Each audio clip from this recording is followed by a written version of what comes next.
This video is about something that is everywhere, but taken for granted.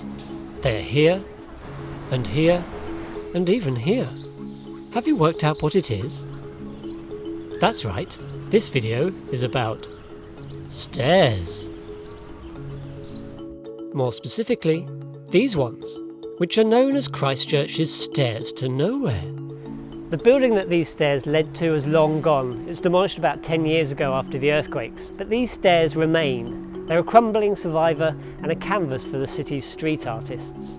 But why did these stairs survive? And what did they used to lead to? The answer to that question involves Star Wars themed raves, a Hollywood movie star, and a welcoming place for the city's migrants and refugees.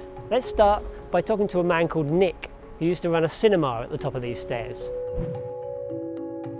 So it was 1981. We opened this flash new continental style cinema. It was at the time of VHS. So there was a lot riding on it. It was a very risky piece of business.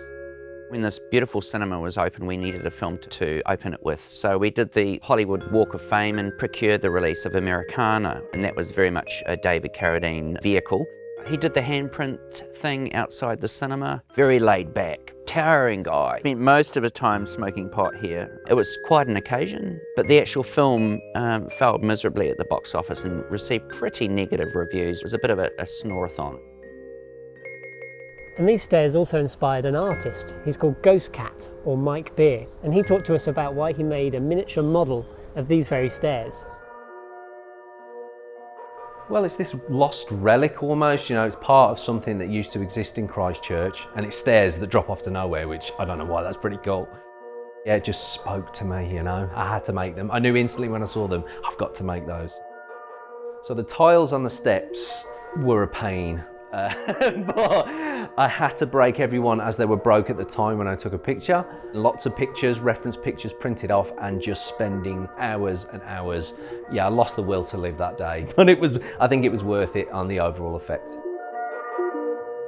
The beginning, it became a bit of a dumping ground for films that people didn't want.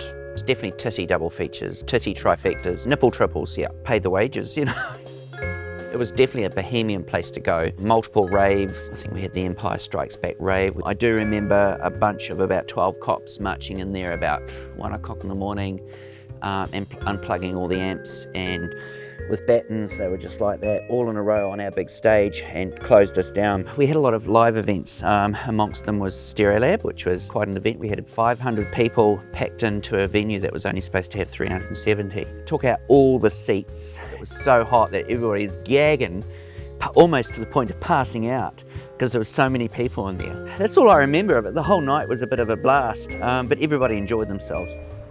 And then when the cinema closed, a new tenant moved in. They were Pito, a language school, teaching English to the city's new arrivals, to its refugees and migrants. Here's Patrick O'Connor, who ran the school. There would have been hundreds, if not thousands, of students that have gone through, from up to 50 ethnicities, I'd say. I think it just illustrates to me the sort of defiance of the culture and the physical building that we loved so much here, that it's still here saying, to hell with earthquakes and we're not going away. Pito's still got a place in the city, even though many passers-by wouldn't have a clue where the stairway went. We know, and I think that's a nice spiritual sort of thing to consider. But why did these stairs survive? Well, it turns out there's some vital electronic gear inside. This power transformer was the key to their survival.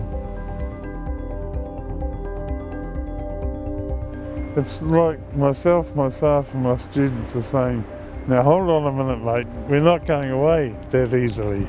We are not only a city in progress with things that are happening, lots of great art is coming out of Christchurch and it's kind of represented in this piece, but it's also a time to remember old Christchurch, of the great things that used to be, and moving forward with new Christchurch. So that's, to me, what I feel like it represents, yeah.